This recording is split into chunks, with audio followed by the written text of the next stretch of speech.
I still remember when I first laid eyes on the Xenoi scout ship. It had shimmered into existence like a mirage in the Utah desert, all smooth curves and glowing nodes. Not the sort of thing you expect on your daily commute as an army tanker. Me? I was Staff Sergeant Danny Duke Miller, lead gunner for a lumbering M1A2 Abrams tank we nicknamed Betsy. Betsy was a good old girl, bulky, loud, and packing a mean punch. But looking at that sleek, impossible craft, it made me feel like we were in a horse-drawn carriage facing off against a Bugatti. News had spread like wildfire: aliens. Everyone was equal parts terrified and exhilarated, like kids on Christmas Eve mixed with watching a horror movie. Us tankers? We were told to stand by, to prep Betsy, and to fuel up. The higher-ups were buzzing, probably scrambling to figure out if these Xenoi folks came in peace or with a side order of intergalactic invasion. My crew, Jonesy, Mac, and Ortiz, were a tight bunch. Jonesy, bless his soul, was a walking encyclopedia of sci-fi movies and ready to quote his way through an apocalypse. Mac was the loader, built like a bear with nerves of steel. Ortiz was our driver, calm as a lake even with the world crashing down. We all knew in our guts it wasn't going to be a friendly meet and greet out on that dusty plain. When the Xenoi ambassadors exited the ship, I gotta say, we were flummoxed. They looked like bipedal jellyfish with too many eyes and tendrils galore. I don't think they had a concept of personal space, those tendrils were everywhere. It's hard to look intimidating when you resemble a glowy cephalopod. Negotiations, if you could call them that, went sideways fast. All chirps, flashing lights, and some seriously pungent smells courtesy of the Xenoi. Nobody understood a word, and those tendrils made everyone twitchy.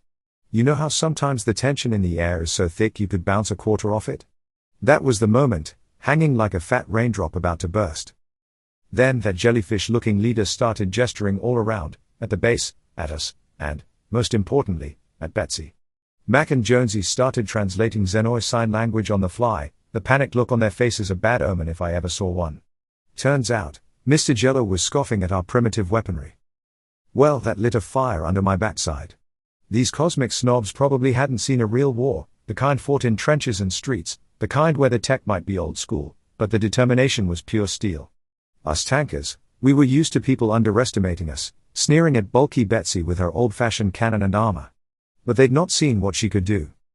Jonesy started muttering about how Xenoi warfare was likely based on energy blasts, precision lasers, and maybe even funky mind control stuff.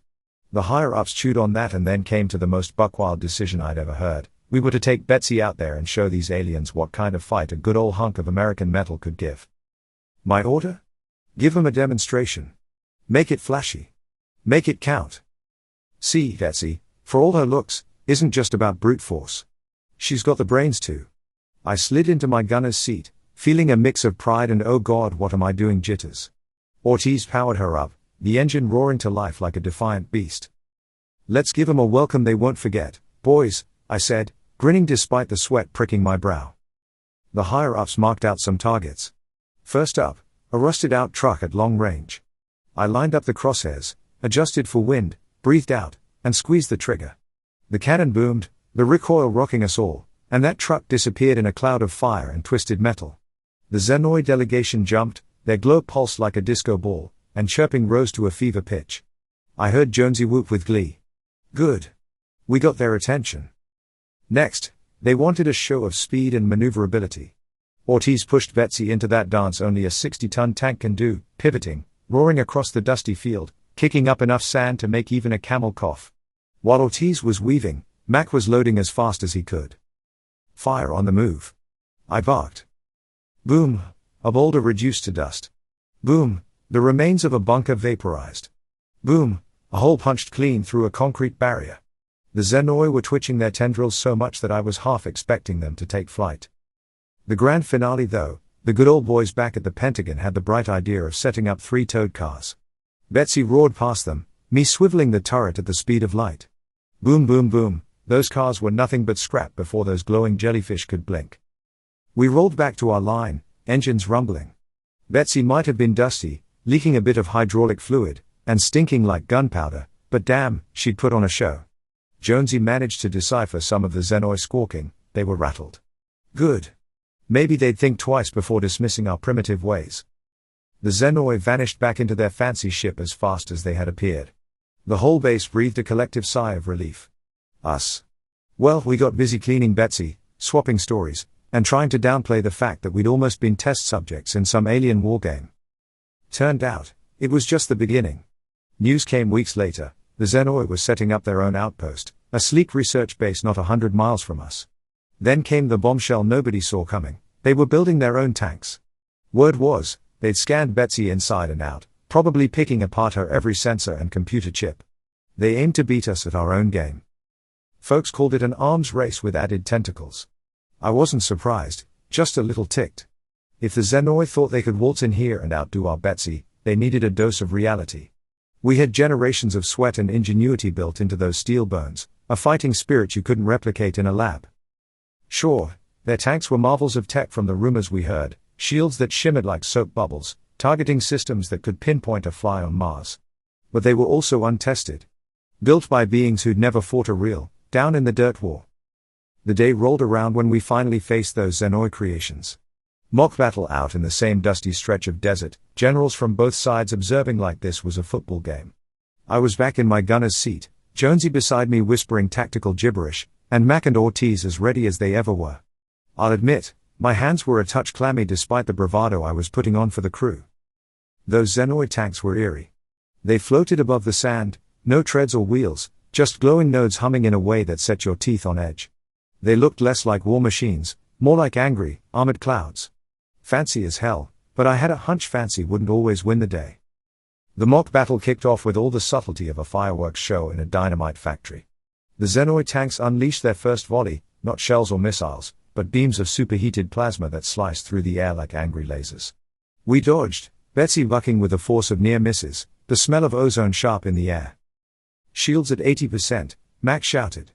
Betsy's energy shields, an upgrade courtesy of backroom engineers working triple shifts, were holding, but for how long? It was just a damn light show so far. My command crackled over the comms, engage at will, Miller. Show 'em what you got. With pleasure, sir, I barked, the familiar thrill of the hunt replacing those first fight jitters. This wasn't a demonstration anymore. This was war. The Xenoi, used to their fancy energy weapons, hadn't expected our return fire. See, Betsy might be old school, but she'd been packing experimental depleted uranium rounds. Each shell was a bunker buster designed to punch through just about anything. The first tank caught that present and reeled, its shield shimmering, then sputtering out like an overloaded circuit. The other Xenoi tanks buzzed into an unfamiliar frenzy, their lasers painting the sky around us. We jinked and jived like we were in a damn ballet, Mac cursing a blue streak as he loaded round after round. I fired as fast as I could, every blast making Betsy shudder in my hands. My shots didn't just take out shields, they left holes. Big ones. Armor on those Xenoi toys was about as useful as tinfoil against a blowtorch. Jonesy, the SciFi nut, was hollering something about magnetic containment breach and secondary explosions. Translation: we were blowing up their fancy, overly complicated tanks with good old-fashioned firepower. The glow of the battlefield shifted from iridescent blue to a satisfying, sooty orange. The Xenoi formations broke, scattering like startled mice. Here's the thing about tech warfare, when your fancy gadgets fail, you're left exposed and scrambling. Panic radiated off them, clear as day even without squawking translators. Us tankers, we thrived in chaos. We hunted them down. Not to end them, not yet. This was about demonstrating what happens when you mess with humans on their home turf. We cornered each tank, blasting their weapons pods clean off their floaty platforms. Then, we just waited. Made them sit there, shimmering and defenseless, their glow pulsing with a whole new kind of fear. The message was clear as the desert sky: you may have tech, but we have guts. When the order came to withdraw, Betsy proudly sported a few scorch marks and a malfunctioning sensor array. She'd taken a kicking, but so had the enemy. As we limped back to base, battered and grinning like jackals, I knew this wasn't over. Not by a long shot. This was just the first round in a whole new kind of war. The base erupted in cheers when we rolled in. Generals were slapping our backs, mechanics were swarming Betsy to patch her wounds, and somewhere in a bunker, I imagine Xenoi scientists were tearing their glowy hair out. The after-action reports were full of words like unforeseen variables and reassessment of tactical doctrine - fancy ways of saying the aliens got their slimy backsides handed to them. News of our victory spread like wildfire.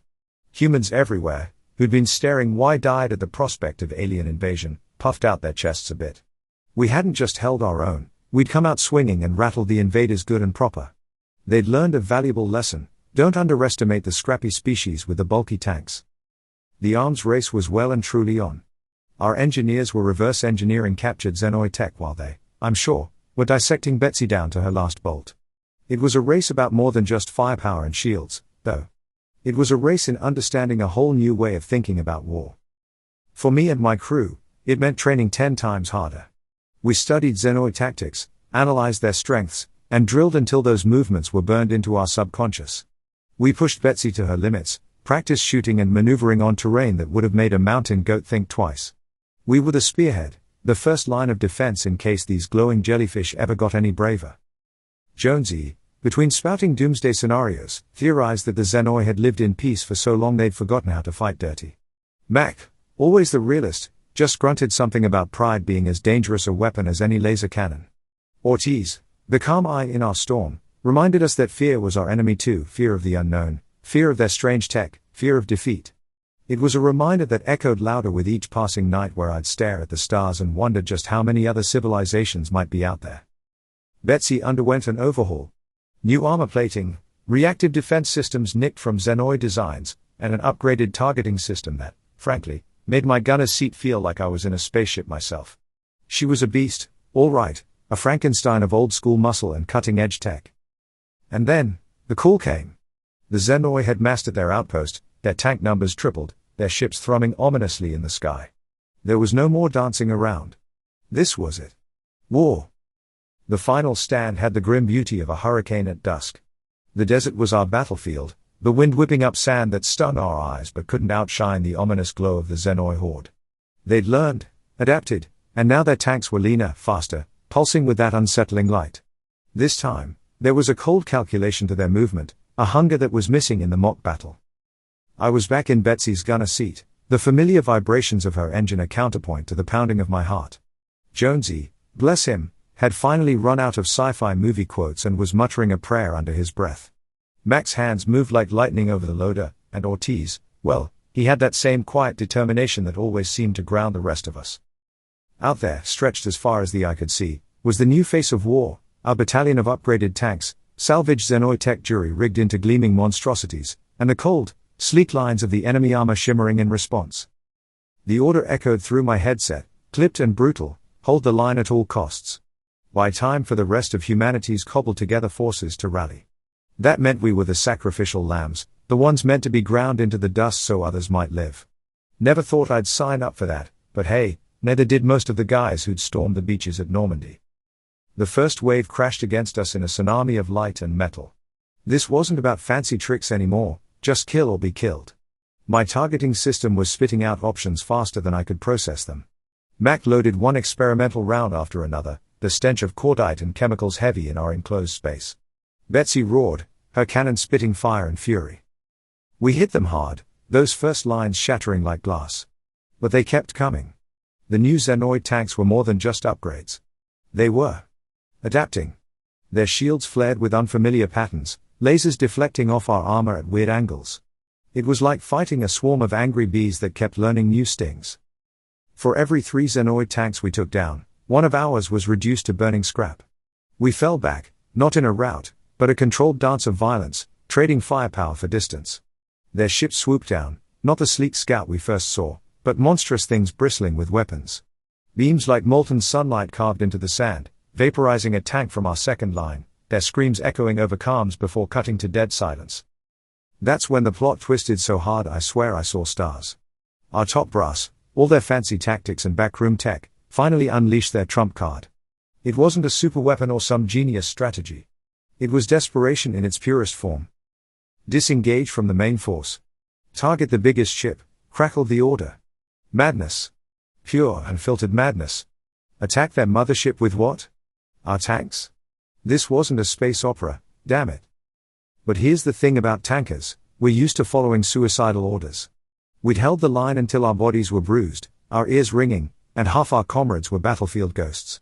Now we were told to break formation, to become a rogue pack of predators, leaving the rest of the fight behind.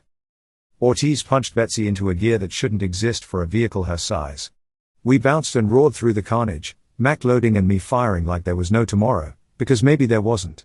Our comms were filled with the panicked chatter of other tanks, some following orders, most getting cut off mid-sentence. I got glimpses of the main battle. Our upgraded beasts were holding their own, flashes of plasma and the acrid bite of tank fire filling the air. But it was a losing battle. Wars of attrition are brutal like that. Then, it loomed up from the horizon, the Xenoi mothership. A monstrosity of chrome and pulsing lights, dwarfing anything they'd shown us before. My brain fumbled the math. We were ants going against a skyscraper armed with 1 billion laser cannons. Jonesy, voice cracking, quoted some poet about tilting at windmills. I just gritted my teeth and started mapping firing solutions as if this behemoth was just a slightly bigger moving target. Our first shots pinged off their shields uselessly. I adjusted for angle, for the insane speed we were going, for sheer desperate hope. Mac loaded a shell with such force the tank whined in protest. The blast wasn't a clean hit. It clipped the shield just right, sending a cascade of sparks across the ship's surface. Then the impossible happened. The ship shuddered, not just from the impact, but something system-wide. Its glow flickered, whole sections dimming. It began to list, ever so slightly. We hurt it. Jonesy's cry was half triumph, half terror. They were turning their full attention to us now. Turrets swiveled with unnatural speed, blinding beams lanced our way. We dodged at the last second, Betsy pivoting like a ballerina with a bad attitude. We were buying time, not just for the others, but for something no one had predicted. The Xenoi, all their focus on us, had made a fatal miscalculation. One they'd been subconsciously making since the day they landed with their fancy tanks and underestimated our stubborn, battle-hardened spirit. Because here's the twist that those glowing jellyfish never saw coming. Humans aren't just a species. We're an ecosystem. The sky above the mothership warped, shimmering with not Xenoi tech, but something else. Stealth fighters, jury-rigged for space, a last-ditch swarm born from some crazy engineer's fever dream. They were impossible, ridiculous, and oh so gloriously human in their defiance. We laid down covering fire, drawing the ship's attention as those fighters screamed in, unleashing missiles at point-blank range. The mothership, its shields wonky from our attack, buckled. Explosions rippled along its length, not just blasts, but detonations from within. We'd opened a door, and the swarm poured through it. The ship fell, not gracefully, but with a titanic groan of dying metal that echoed across the desert. It crashed in a fireball that lit up the twilight. We didn't win the war that day. Far from it. But the Xenoi advance was stalled, their morale shattered, and somewhere out in the void, those kamikaze pilots were immortalized in every history book and every soldier's awestruck whisper. Because that's what us humans do, see? We fight, we adapt, we jury-rig the impossible, and sometimes, we surprise even ourselves. Victory, when it finally came, tasted like desert sand and burnt metal. It wasn't the clean, flag-waving triumph of the movies. Instead, it felt messy, raw, and paid for in a currency the Xenoi didn't understand: sacrifice. The aftermath was a tangle of broken bodies, shattered machines, and the echoing silence of a battlefield gone quiet. Us tankers weren't built for the cleanup. Medics buzzed around the wounded, engineers descended on our smoking wrecks with a grim efficiency, and the high-ups looked haunted, even in the pale glow of their salvaged Xenoi tech. Betsy was a wreck, sporting craters and scorch marks like some monstrous war medal. She'd need more than a quick patch-up. She'd earned a retirement if those ever existed for tanks. I stood outside her battered hull, the sting of chemical burns on my arms a dull ache compared to the hollowness in my chest. Jonesy, bless him, appeared at my side with a canteen of water that probably tasted like motor oil. We didn't speak for a while, just listened to the desert wind that carried the faint iron scent of spilled blood. We won, he said finally, voice hoarse. Did we? I counted, the question hanging between us. It was more than just the casualty count, more than the burnt-out husks that littered the horizon. The Xenoi were rooted for now, pushed back to lick their wounds and rethink their strategy. But they hadn't vanished. Their outposts still shimmered under that alien sun. Their presence was a scar on our world, a constant reminder that peace was a fragile, temporary thing. The war wasn't just about tanks versus lasers anymore. It had mutated, twisted into a tangled clash of civilizations, mindsets, and the relentless drive for survival. We held the front lines, but behind them, scientists were dissecting the Xenoi war machines alongside philosophers trying to decipher their language and motivations. It was like a whole new world had crash-landed on top of ours, and we were scrambling to make sense of it all. The bond between my crew tightened during those grueling months. Tankers live and die together in the confined metal belly of a beast like Betsy. You learn to depend on each other like parts of a machine, or else you get crushed in the gears. We were each other's anchors in a sea of madness. Mac, always the realist, took to studying Xenoid tech with the gruff focus of someone determined to outsmart an existential threat. Jonesy became an expert in their battlefield tactics, poring over after-action reports to predict their next moves. When he couldn't sleep, he'd write sci-fi stories, even darker, more desperate than before, with us as the flawed heroes of his makeshift tales. Ortiz, ever the calm one, surprised us all. He'd sit cross-legged and meditate by the ruined tanks for hours, eyes closed against the harsh desert light. Sometimes, I'd catch fragments of prayer not in any language I recognized, a strange symphony of whispers and inhaled breaths. It was his way, I guess, of dealing with the echoes of the battlefield that clung to us all. As for me, I found myself drawn to the Xenoid prisoners. They weren't the glowing, monstrous figures of our initial encounter. Stripped of their tech and weapons, they were unsettlingly fragile. Bioluminescent skin, too many eyes in hollow faces, movements hesitant in Earth gravity. They reminded me of deep-sea creatures brought to the surface too quickly, gasping in an environment their bodies weren't made for. One evening, I approached the makeshift POW camp. The guards eyed me, bristling at the sight of a tanker so close to their charges. Humans and Xenoi, still wary predators separated by thin layers of tension and hastily arranged truce agreements. My focus fell on one particular Xenoi. It was hunched away from its fellows, a thin shimmer of its glow pulsing in irregular rhythms, fear or sickness, I couldn't tell. Its tendrils twitched, making patterns in the sand I instinctively tried to decipher. They don't have individuals, the way we do, a voice murmured at my side. It was one of the scientists, a linguist named Dr. Lin. She'd spent sleepless nights hunched over Xenoi Calm's chatter, her face etched in a permanent frown of concentration. What do you mean? I asked. No names, no sense of self the way we understand it. They're a network, a colony mind with specialized roles. This one. She gestured towards the huddled Xenoi. It might be the equivalent of a scout or a sensor drone. Something about her words sparked an almost painful understanding. These weren't just our enemies, not just some faceless force of invasion. They were fragments of a greater consciousness, pieces unable to fully comprehend our strange individuality, the chaotic beauty and violence of a world teeming with selves. You think they feel alone? I asked, the question hanging in the dry air. Dr. Lin just shrugged, her eyes bleak. Maybe that's the key.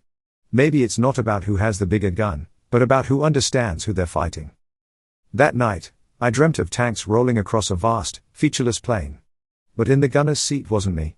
It was a creature of shifting light and whispering echoes, facing down not another tank, but a mirror reflecting its own fractured form. I woke with a jolt, sweat beading on my brow, the image clinging to me like a haunting melody. The war dragged on, its rhythm changing from the desperate scrambles of those early days to a slower, more brutal grind. We tankers held the lines, fought the skirmishes, and buried far too many of our comrades. And with each battle, each tense sunrise shared with my crew, I came to a bleak realization: this war wouldn't end in a grand surrender or a treaty signed in blood and hope.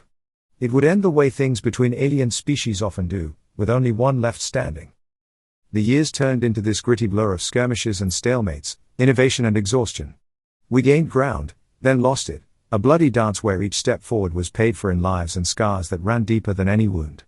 Turns out, humans were adaptable, stubbornly tenacious, but so were the Xenoi.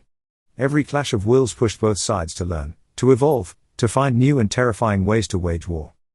The battlefield transformed. Our tanks, those once familiar beasts, morphed into nightmares of salvaged Xenoi tech. We rolled out with pulsating energy shields that shimmered an unsettling blue, cannons that spit not just fire, but blasts tuned to punch through their weird armor. In turn, air tanks evolved from sleek predators into shimmering fortresses armed with weapons that seemed to defy physics. Jonesy became our tactical expert, a prophet of Xenoi battle plans, his mind a twisted hybrid of Earthborn strategy and whatever passed for cunning in that collective consciousness of their enemy. Mac, once the stoic loader, became a mad tinkerer, fusing our tank tech with theirs, building monstrosities that made even hardened commanders blanch. As for Ortiz, his meditation turned into something else entirely. They built him a lab, a quiet corner away from the roaring front lines, where he spent hours interfacing salvaged Xenoi systems with himself. At first, the sight of him wired in, those glowing tendrils attached to his temples, filled me with a primal dread. But then, he proved his purpose.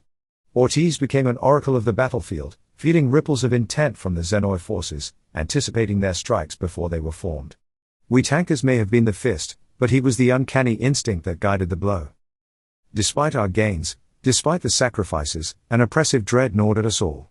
The Xenoi weren't just adapting to our tactics, they were adapting to us. They analyzed our command structures, targeting our officers. They learnt the patterns of our communication networks, leaving us blind and deaf in the heat of battle. It was like fighting something that grew smarter, more insidious, not with every battle, but with every breath we took. Then came the whispers. We called them that, not knowing what else fit the cold terror that descended upon us. Xenoi psionics, their scientists finally weaponizing that fractured hive mind. It wasn't just comms going haywire. It was thoughts slipping from their minds into ours. Fragments of alien concepts, flashes of grotesque strategies designed to shatter human sanity itself. Some tankers just broke. Not from the battlefield, but from a single, echoing thought burrowing into their skulls. After one particularly vicious attack, I held Mac, who was sobbing into his scorched hands, whispering about the eyes, the uncountable eyes that watched him from within the darkness of his own mind. Took 4 medics and enough sedatives to knock out a rhino to ease his suffering. Word of the whispers spread. Fear became the enemy's most potent weapon. Sleepless nights, haunted eyes, and that paranoia, the constant, chilling question of whether the order barked into your headset was truly from your own commander, or something far more sinister. My crew, we held each other together with a ragged determination born of too many shared nightmares. But the front lines cracked, buckled, and sometimes fell back entirely. Our gains turned into ash, our victories tainted by that cold sweat of knowing the Xenoi weren't just trying to defeat us, they were trying to unmake us. Then came a mission so bleak, so utterly insane, that it might have been the breaking point, or our last, twisted chance. We were called back, not to base, but a sprawling, makeshift research complex tucked into an unremarkable mountain range. It reeked of desperation and that special brand of scientific madness born out of war. Inside, past the armed guards and sterile corridors, waited Dr. Lin, her eyes hollowed by too many sleepless nights, and a general I'd never seen before, a man with the haunted look of someone who'd stared into an abyss and decided to stare back. Their grand plan, laid out before me on flickering screens filled with incomprehensible Xenoi schematics, was the epitome of human defiance or utter suicide. Maybe both. We're going to hijack their hive mind, the general rasped, his voice a rusty echo in the room. The silence that followed was a living, breathing thing. I think even Jonesy, after all his doomsday predictions, was struck speechless. Ortiz just closed his eyes, his face a mask of strained meditation. Lin's team has isolated the signal, the general continued, gesturing towards the screen. It's the key to their coordination, their tactics, everything. Ortiz here. He looked at our resident oracle with a grim sort of pity. He's going in. They planned to turn Ortiz into a psychic bomb. Feed him into their network, into the heart of that grotesque web of alien thought. His mind, honed by years of forced interface with Xenoi tech, fueled by the fear-born potential of the whispers, would become a virus unleashed in their system. Overload it, fry their precious coordination, or if we were unimaginably lucky, seize control. And I would lead my crew, my battered band of brothers, into the teeth of the Xenoi lines at the moment of detonation. Distract them, draw their fire, hold them long enough for Ortiz to do his work, then pray for a miracle to bring us back. The plan reeked of desperation and a chilling ruthlessness that seemed to mirror the enemy's own. Yet, as my mind raced, mapping the impossible battle ahead, feeling the icy fingers of fear coil around my heart, a strange sort of resolve settled over me. Maybe this was how it would end. Not in a glorious charge, or a fiery last stand, but in the ultimate gamble. Us humans, with our messy emotions, our maddening individuality, would gamble it all on our most fragile, most haunted warrior. It was a madman's gamble. But hey, wasn't that what we were best at?